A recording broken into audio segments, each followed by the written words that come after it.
शुभम परमार जी ग्वालियर से। महाराज जी राधे राधे राधे महाराज जी, आपके चरणों में कोटि कोटि प्रणाम। महाराज जी, ये मन क्या है? क्या ये वही विचार हैं जो हमने पहले जन्म लिया था उनके विचारों का संग्रहण है, या ये मन भगवान ने ऐसा ही बनाया है? गेम गेम जब खेल होते हैं ना, उसमें अनुकूलता प्रतिकूलता जय पराजय मानी हुई होती है ना, कि भाई ऐसे करोगे तो इतना हो जाने पर आप ये विजय मानी जाएगी, ये इतना। सत्य तो नहीं है ना, जैसे गेम में बिल्कुल ऐसे ही न हार सत्य है और न यहाँ जय सत्य है, न यहाँ कुछ अच्छा है न बुरा है। तीन गुणों से बाहरी खेल रचा गया और तीन गुणों से ही अंदर यंत्र रच दिए गए और उन्हीं के हैं वो। अब आपको उनसे हटाकर परमात्मा में लगाना है। परमात्मा में लगा दिए तो जय, जीत गए। और अगर वही माया के आकर्षण, हाँ वो माया रची थी, अगर माया के आकर्षण में चले गए तुम्हारी हार, तुम्हें दुख भोगना पड़ेगा। अगर तुम जीत गए तो महासुख में निमग्न हो जाओगे। एक गेम रचा गया है, कुछ चलाइए। अच्छा, उसमें ना तुम है ना हम है, एक ही है। वही यहां है, वही यहां है। वही मन में पावर दे रहा है, वही माया को पावर दे रहा है। एक ही अपने आप से अपने आप का गेम खेल रहा है। ये है गेम से निपटने का सूत्र। पर ऐसा नहीं लग रहा है, हम और तुम अलग लग रहे हैं और कोई भगवान अलग लग रहा है। यही भ्रम है इस गेम का, और इसी भ्रम से भ्रमित होकर के हम गेम हार जाते हैं। और हार जाने का फल होता है 84 लाख योनियों में भ्रमण करना, और अगर जीत गए तो इसका फल होता है इस माया से मुक्त हो जाना और परमानंद में निमग्न हो जाना। समझ पा रहे हो? महाराज जी, ये संतुष्ट ही नहीं होता कभी। संतुष्ट तभी होगा जब इसको आप अपने स्वरूप में लाओगे। माया में थोड़ी संतुष्ट होगा। गेम है, इसको घसीट के अपने में लाना है, और ये बना माया के द्वारा है और ये जाएगा माया में, और आपको इसको घसीट में अपने में लाना है। एक बार रंगनाथ जी का एक मेला में एक इनाम रखा गया था, और हर साल रखा जाता है। उसमें मनुष्यों की सीढ़ी बना करके बहुत ऊंचे पर स्वर्ण, कुछ चांदी की मुद्राएं, अच्छी धनराशि उसमें बांधी जाती है। एक खंभे पे ऐसे, खंभे का आपको सपोर्ट नहीं लेना, मनुष्यों की सीढ़ी से आपको यहां से चढ़ना है, खंभा ये, और खंभे के बगल से सीढ़ी लगा करके जो धनराशि टांगा गया है वो आप प्राप्त ना कर पाए। केवल आप लंगोट पहने होंगे और आपके शरीरों में घी तेल मिश्रित दूध डाला जाएगा। अब आप चढ़ो। जिसने धनराशि बांधी है वही गेम में आपको बुलाया है, वही आपको ना चढ़ पाओ इसलिए गेम में घी तेल दूध आपके शरीर पे डाल रहा है, और आप केवल लंगोट पहने, क्योंकि कपड़ा पहने हो तो उसका सपोर्ट मिल जाएगा, और शरीर में जब घी तेल बनेगा तो आप फिसल जाएंगे ना। और केवल शरीरों की सीढ़ी बना के जाना है। 25 बार गिरते हैं, फिर जमा जमा के वो एक बार पकड़ते, सब तालियां बजाते, और वो विजयी होता है उस स्वर्ण धनराशि। तो सब कोई तो नहीं ले पाता। 25 बार गिरकर भी वो निराश नहीं होते हैं, तब वो पार। बिल्कुल ठीक परमात्मा ने ऐसे गेम रचा है। वो आपको माया के फसाव वाले, फिसलन वाले डालेगा सूत्र, और ऊपर परमानंद बांध दिया है, अखंडानंद ब्रह्मानंद भगवदानंद। और चढ़ना है आपको, आपको अकेले चढ़ना है, और जिससे चढ़ना है उसमें फिसलन डाल दी है, लुभावने ऐसे दृश्य डाल दिए। अब बचा के अपने आप को चढ़ के जाओ तो परमानंद प्राप्त कर लो, फिसल जाओ तो फिसल जाओ। गेम है, कोई लाखों में एक चढ़ पाता है, तो उन लाखों में आप लोग हैं सब। कितने लोग बैठे हैं एकांतिक में? फिल्म के उसमें देखो कितने लोग होते हैं, सांसारिक मनोरंजन में कितने होते हैं। मतलब मांग किसकी है? संसार की। भगवान की तरफ कौन चलना? आप भगवान की तरफ चलना चाहते इसलिए पकड़ पा रहे हैं। ये है क्या? ये है क्या? कभी संतोष ने, आज सत्संग सुना है, जो ना खाए तो पछतावे, जो खावे तो पछतावे, ऐसे भूत के लड्डू है ये। अरे वही चतुर है जो समझ पावे कि आखिरकार रहस्य क्या है। बार बार भोगने पर भी सुख नहीं, बार बार इस सब कर, तो सुख तो कोई और है। एक बार कदम अंदर की तरफ बढ़ावे, अंदर की तरफ। हम बाहर खोज रहे, चाबी गिरी है अंदर घर के, और खोजें बाहर तो जिंदगी भर खोजे रहे, हम तिजोरी की चाबी नहीं पाएंगे। वो अंदर चाबी, वो अंदर है, खुल गई ना तो माला माल हो जाओगे। कई बार कहा है, अंदर का मामला है। इस मन को अभी जो विषयों में जाता है इसको हटाओ। राधा राधा राधा, इसी से मन की बातें डिलीट होंगी और मन हटेगा। देखो ऐसा तो नहीं कह सकते कि एकदम मन नहीं लगता, कुछ तो लगता ही होगा। लगता है ना? 24 घंटे में कुछ मिनट तो आप अगर परमार्थ में कुछ दिन से सत्संग सुन रहे हो तो कुछ तो लगने लगा है, क्योंकि कुछ ना लगता तो आप यहां आते ही नहीं, है ना? कुछ लगने लगा, इसका मतलब हमारी दवा काम कर रही है। नहीं, 24 घंटे में जब कभी नहीं लगता था, कुछ लगने लगा और दवा काम कर रही, इसकी पहचान कि हम मन की कमजोरियां पकड़ने लगे। पहले जैसा मन कहता था वैसा हो जाता था तो हम हर्षित होते थे, आज जब वैसा हो जाता है तो हम दुखी होते हैं कि यार ये गलत सोचा, गलत किया। ग्लानि होती है। हाँ, इसका मतलब दवा काम कर रही नहीं कर रही।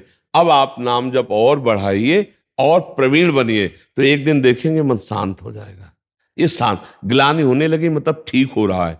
वही गंदा मन जो सलाह दिया, वही गंदा मन जो क्रिया कराई, अब वही गंदा मन ग्लानि कर रहा है, मतलब एक अंश में सुधार हो चुका है। नहीं, ग्लानि क्यों कर रहा है? उसने ही तो सोचा था, उसने ही तो करवाया था, फिर ग्लानि क्यों? इसका मतलब अच्छापन अभी मन में बकाया रह गया है, अभी पूरा मन पापी नहीं बला है। तो इसका मतलब हम धुलाई शुरू करें तो पूरा मन हम साफ कर देंगे। निर्मल मन जन सो मोहि पावा, भगवान की प्राप्ति के लिए मोहि कपट छल छिद्र न भावा। आप चिंता मत करो, राधा राधा राधा राधा नाम करो, और जो गंदी बातें जानते हो मन की उसको सपोर्ट मत करो। ये बहुत खतरनाक होता है कि हम जानते हैं कि ये गलत है, नहीं करना चाहिए, पर हम सपोर्ट कर देते हैं। चलो यार देख लेते हैं, चलो यार खा लेते हैं, चलो यार भोग लेते हैं, वहीं हम डाउन हो जाते हैं। फिर मन आपका ऐसा चिंतन देगा, देखो 4-6 महीना से तो प्रयास कर रहे हैं और हर बार हम असफल हो जाते हैं, तो यार ना ये मिला ना वो मिला, इससे अच्छा है कि हम उसके योग्य नहीं, कोई साधु महात्मा उस परमार्थ अध्यात्म प्राप्त है, हम तो यही मौज लें यार, जो होगा सो देखा जाए। ऐसी सलाह दे देगा, बहुत गलत है ये सलाह। लड़ना हार गए तो तब तो मार देगा। हम अंतिम श्वास तक लड़ेंगे, चाहे 1000 बार हार जाएं, हम कोशिश यही करेंगे कि अब की जीत जाएंगे, अब की जीत जाएंगे। फिर भी हार जाते हैं, फिर भी हम कोशिश करेंगे, तो एक दिन हम इस पर विजय प्राप्त कर लेंगे और भगवत प्राप्ति कर लेंगे। समझ? ये जो मन है ना, ये भगवान ने इसकी रचना की है। इंद्रियाणाम मनश्चास्मि, कह रहे इंद्रियों में मैं मन हूं, और त्रिगुण माया का इसमें भरा हुआ पूरा पॉइजन जहर है। आप देखो मन छोड़ के गंदी बात में ही जाएगा, नहीं जाएगा। ये नहीं कि अच्छी बात में नहीं जाता, अच्छी बात में लगाओ तो लगेगा, और वो भी थोड़ी देर, और बुरी बात में लगाने की जरूरत नहीं, आराम से। इसका स्वभाव रचना ऐसी रची गई है। अब यही गेम रखा गया है कि अब इसकी गति को रोको, अंतर्मुख करो, भगवदाकार करो, तो तुम्हें इनाम मिलेगा, त्रिभुवन पर विजय प्राप्त कर लोगे। वो अद्भुत आनंद अंदर ही मिलेगा, किसी से कहने की जरूरत नहीं, आनंद मगन हो जाओगे। और उसी आनंद की खोज देखो, जब हमारा मन कहता है इस शरीर को भोग लें, इस वस्तु को भोग लें, अमुक, देखो सब अपने घर के जैसे बैठे हैं, क्या उसके भोगने के बाद मन को शांति मिलती है? थोड़ी देर के बाद फिर एक नया संकल्प बनता है, फिर एक नई, मतलब हमारी खोज अधूरी रही। वो नहीं मिला जो मैं सोच रहा था। सोचने में जैसा सुख मिलता है वैसा ना भोगने में नहीं मिलता, चाहे वो भोजन हो, चाहे वो दृश्य हो, चाहे वो कोई क्रिया हो। आप देखना, जो मन हमें सोचवा के पागल बनाता है, और जब हम उस पे जाते हैं तो वो चीज हमें नहीं मिलती है, तब लगता है कि वो यहां नहीं शायद यहां हो, यहां नहीं शायद यहां हो। ऐसे भटकते पूरा जीवन व्यतीत हो जाता है। बुद्धिमान वो है जो 2-4 कदम में ही लौट आवे कि गलत दिशा में जा रहे हैं, पर हम पूरा जीवन चलते रहते हैं, लौटने की बात ही नहीं आती।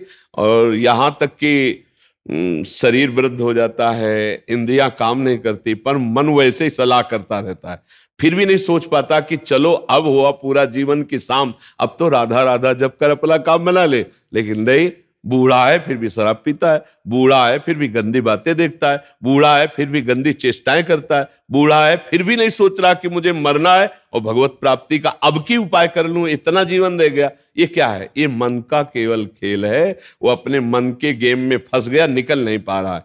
अच्छा, इसमें ये हो कि चलो मन सुखी रहेगा तो भी नहीं, आप जितना गलत करते जाओगे उतना वो नकारात्मक सोचे पैदा करता चला जाएगा, और उसका परिणाम यह आएगा कि आपको डिप्रेशन में पहुंचा देगा। मतलब किसी भी तरह से ये चैन नहीं लेने देगा। तो इसको लाना तो भगवान की शरण में पड़ेगा, तभी शांति मिलेगी, तभी सुख। बहुत गंदा, बहुत गंदा, बहुत नीच है ये, और ये बहुत उत्तम है।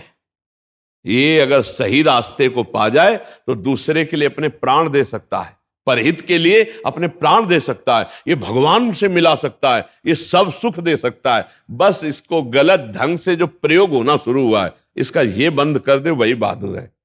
देखो, विरक्त मार्ग एक अलग होता है, लेकिन गृहस्थी में तो एक धर्मपूर्वक विषय सेवन की मर्यादा है ना, तो आप धर्मपूर्वक देख लो।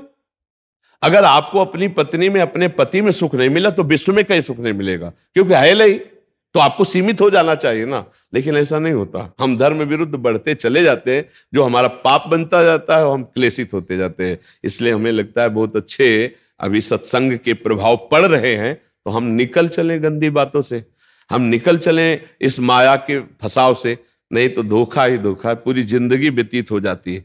भोगते भोगते हर इंद्रियां सब नष्ट होती जा रही, फिर भी भोग इच्छा, ये है क्या? समझो ना, पूरा जीवन हमको बेवकूफ बनाया जा रहा है। गौर से देखो, पूरा जीवन नहीं बेवकूफ बनाया जा रहा। तो एक बार और देख लेते हैं, इसमें हमारा पूरा जीवन जा रहा है। सुख तो नहीं मिला, पर एक बार ऐसे देखते हैं, शायद इस पद्धति से देखते हैं, ऐसे भोजन बनाते हैं, ऐसे ये भोगते हैं, ऐसे ये देखते हैं, ऐसा फंसाव करके रोज हमको गिराता है, रोज हमको मन भ्रष्ट करता है। कभी नहीं कहता कि एक बार भगवान से मिलूं क्या, कभी उसका मन नहीं होता। इसको तो जबरदस्ती लगाना पड़ता है। इसको भगवान में लगाने के लिए भी भोगों का प्रलोभन देना होता है, तब ये भगवान में लगता है धीरे धीरे। ये भोगी मन भगवान में भी लगने के लिए तैयार, तो भोग के लिए देखो, भगवान को मना लोगे ना तो बढ़िया व्यवस्था बन जाएगी, चक जो चाहोगे सब हो जाएगा, जो चाहेंगे भगवान दे दे। बहुत मन बेवकूफ बनाता है, इसलिए हमें लगता है मन की बेवकूफी से बचना चाहिए। एक आया था भगतला, उसने कहा भगवान से मैं भजन करूंगा, सब करूंगा, लेकिन 1,00,000 सुंदरियां स्त्रियां चाहिए। गजब का दिल है तेरा, गजब का दिल है यार। जिनके एक है ना, तो वो कभी कभी एकांत में ऐसे बैठते हैं। तो इसीलिए मल की कहीं में मत रखो, बहुत बड़ा भूत है, ये परेशान कर देगा, नष्ट कर देगा। इसे सतमार्ग में लाओ, भगवत मार्ग में लाओ, तभी आनंद की। इसकी केवल चाल है, ये नहीं ये नहीं ये, और है कहीं नहीं, पक्का समझ लीजिए। ये हमारे को भ्रम पैदा करता, कुछ नहीं है। नाम जप करो, सत्संग करो, धर्म पूर्वक विषय भोगो, हम मना नहीं करते, एक उसे सीमा में रख के भोगो धर्म में, तो उससे क्या होगा, तुम्हें घृणा हो जाएगी। धर्म पूर्वक विषय भोगने से घृणा हो जाती है कि यार, और जो ये व्यसन करके और फिर इधर उधर मन, तो पाप के कारण बुद्धि ठीक निर्णय नहीं देती, और बुढ़ापे तक पापाचरण, फिर दुर्गति को प्राप्त होते हैं। अभी समय है, अभी मन को समझा लो, मन को समझ। यही 5 भोग हैं, शब्द, स्पर्श, रूप, रस, गंध, इसी में मनुष्य फंसा है, और इन्हीं भोगों से हमारी दुर्गति हो जाती है। बोलो अभी तक फाइनल में अगर बोला जाए तो अभी तक क्या है अपने पास? कोई अनुभव है क्या? बस एक ही है कि एक बार और चांस मिल जाए, बस किसी भी विषय का, मतलब किसी भी विषय का। मन में हर बार ये रहता कि अब की बार, लेकिन कभी अब की बार पूरी ही नहीं हुआ। तो इसको रोकना जरूरी है कि भजन, साधन, धर्मपूर्वक विषय सेवन और समाज की सेवा। कभी एक बार ऐसा करके देखना, कोई बूढ़ा ऐसा भूखा प्यासा फुटपाथ में पड़ा हो, और उसको कभी अपने घर लाना, नहलाना, धुलाना, कपड़े पहनाना और भोजन पवाना। फिर वो जब तुम्हारी तरफ देखेगा तो तुम्हें जो सुख होगा वो जिंदगी में किसी भी भोग में नहीं मिला होगा। आप लिख लेना हमारी बात। कभी कोई बीमारी से तड़प रहा हो, किसी की सेवा का वहां कोई अवसर नहीं है, और आप सेवा का अवसर देकर उसे आप स्वस्थ करो, आप अस्पताल ले जाओ, फिर जो आपको सुख मिलेगा हम आपको कैसे बताएं। वो भगवान का आशीर्वाद होता है। जब कोई बूढ़ा, कोई बीमार, कोई असहाय, और जब आप उसकी सहायता करते हो तो उसके हृदय से जो आशीर्वाद, वो सुख जो मिलता है। जैसे हम आपको एक दिन करके देखना, तुम अपना भोजन बढ़िया जो है, कोई ऐसे भूखे को खवा देना जो भूखा बैठा हो, और ऐसे जल्दी जल्दी, और आप देखो उसको पाते हुए, और उस दिन आप वो भोजन ना पाओ, उसे पवा दो, तो आपको जो सुख मिलेगा वो 56 प्रकार के भोग पाने में भी कभी सुख नहीं मिला होगा। वो सुख परहित करने से, दूसरे को सुख पहुंचाने से जो हृदय शीतल होता है, वो कभी किसी से नहीं होता। इसलिए मानव जीवन के लिए मन को थोड़ा विरुद्ध जो चलने वाला है, उसके विरुद्ध आप बनो, उसे सतमार्ग में लगाओ। अब देखो आजकल ऐसी बुद्धि बिगड़ गई कि अपने पूज्य माता पिता को ही बच्चे दुख दे रहे हैं, डंडा थप्पड़ मारना। क्या यार, आज के जवान अपने माता पिता के साथ ऐसा व्यवहार करते हैं। अगर थोड़ा भी अध्यात्म से जुड़े होते तो मुझे लगता है शायद ऐसा नहीं करते, नहीं ना। धर्म से जुड़े होते, अध्यात्म से जुड़े होते, ऐसे माता पिता तो भगवान होते हैं। उनकी आंखें नहीं, उनको नहलाओ धुलाओ, किसी मंदिर जाने की और जरूरत नहीं, उनको भोग लगाओ, उनको पवाओ, उनका जो आशीर्वाद है लोक परलोक तुम्हारा सब बना देगा। लेकिन जब अध्यात्म से नहीं जुड़े तो लगता है कौन इनको, तो हाँ ये क्या है, ये है मन का वो पापी मन। देखो कैसे पाप कराता है, कैसे निगेटिव चलाता है कि अब ऐसे पुत्रों की क्या दुर्गति होगी। तो कभी अगर ऐसा अवसर किसी को मिले कि कोई फुटपाथ में ऐसे तड़प रहा हो तो आपको जरूर लगेगा कि काहे को बोझा ले, लेकिन आप उसका अगर बोझा ले लिए तो भगवान तुम्हारा बोझा ले लेंगे। जन्म जन्मांतरों के पाप नष्ट हो जाते हैं जब ऐसे दीन दुखी आशीर्वाद देते ना, उसे भगवान का आशीर्वाद समझना। और जब माता पिता अंदर से साप देते ना कि भोगोगे, तो फिर भगवान भी नहीं टाल पाते, फिर भोगना पड़ता है। इसलिए धर्म से चलो, किसी का अपराध मत करो, गंदी बातों में मन को न जाने दो, खूब नाम जप करो, यही मनुष्य जीवन का लाभ लो। मनुष्य जीवन एक दिव्य जीवन है, इसका एक दिव्यता का लाभ है, समझ रहे हैं आप।